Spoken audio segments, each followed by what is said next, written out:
What's up, YouTube? This is GalacticGod, and welcome to another episode of Why Didn't This Card See Play? Now, in this week's episode, I want to talk about the normal trap card, Big Burn.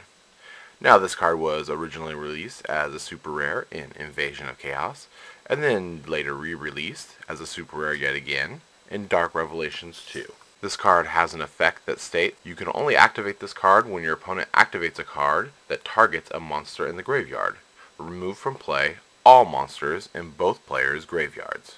Now, on a side note, before we get any further, I remember when this card was first released, a friend of mine was opening a pack of Invasion of Chaos, and he was flipping through it real fast, and then he got all pissed off because he was like, man, I didn't get a holographic card or any rare card. All I got was freaking 9 commons, and he got all mad and threw his cards down.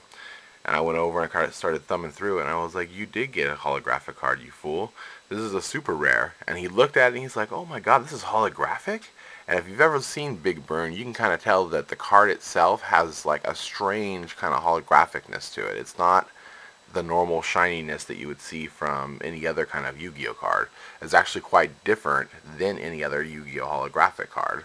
So if you've never seen it, I suggest going over and finding a copy and just taking a look at it. It's kind of interesting just in the fact of how they decided to make it holographic.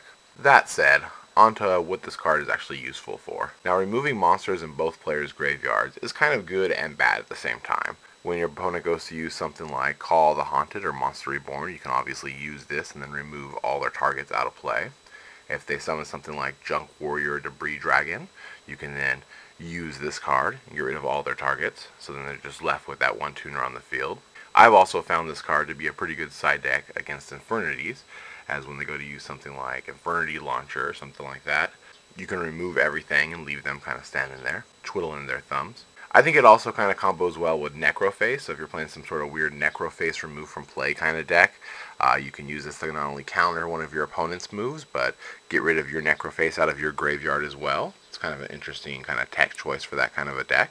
So why is it that you guys think this card has never seen any real competitive play? I haven't even really seen it used in any kind of locals or friendly play either. So in the comment section below, make sure you let me know what you think of this card. What do you think its usefulnesses are? Why do you think it hasn't seen any real competitive play in any sort of sense? And I guess that's it for this week. This is GalacticGod.